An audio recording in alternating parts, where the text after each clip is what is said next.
रेगिस्तान के किनारे बसे सूरजपुर गांव में एक जर्जर झोपड़ी थी जहां करण अपने परिवार के साथ रहता था।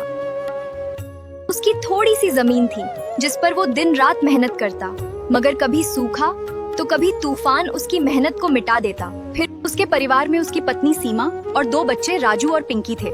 चारों की जिंदगी संघर्ष में उलझी हुई थी, मगर उन्होंने हिम्मत कभी नहीं हारी।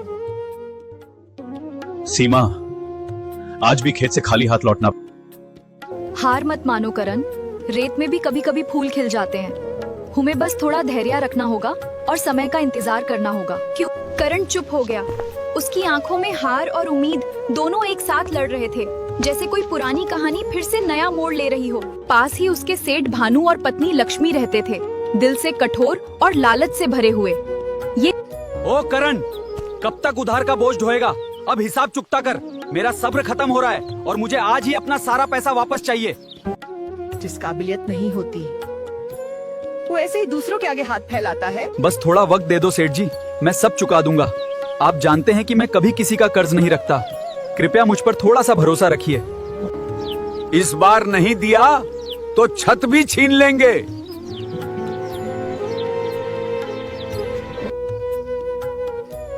करण, घर में बस आज का खाना बचा है। हम आगे क्या करेंगे? मुझे बहुत चिंता हो रही है। कुछ तो सोचना पड़ेगा हम सब के लिए। पिंकी बाबा, कल हमें खाना मिलेगा ना? कल तुम्हें भरपेट खिलाऊंगा, ये वादा है। जाता है, लेकिन उस वादे के पीछे उसकी टूटी हुई उम्मीद छिपी थी। आसमान गरज उठा और करण ने पहली बार खुद को पूरी तरह असहाय महसूस किया। अगर तू है तो कोई रास्ता भी दिखा। मेरी ये खामोशी और ये तन्हाई कब खत्म होगी? मुझे तेरी मदद की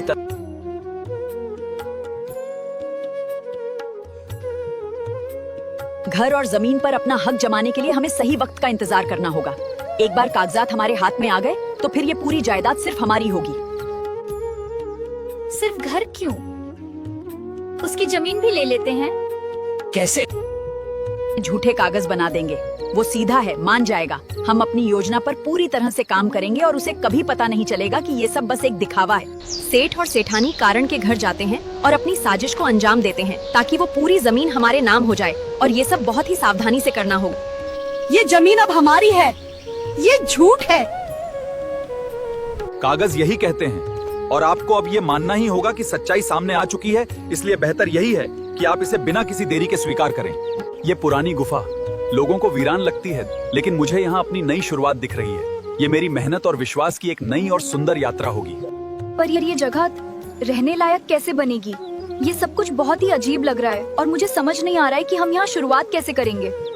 जहाँ मेहनत और हिम्मत हो वहीं घर बन जाता है। देखना सीमा, यही गुफा हमारी दुनिया बनेगी।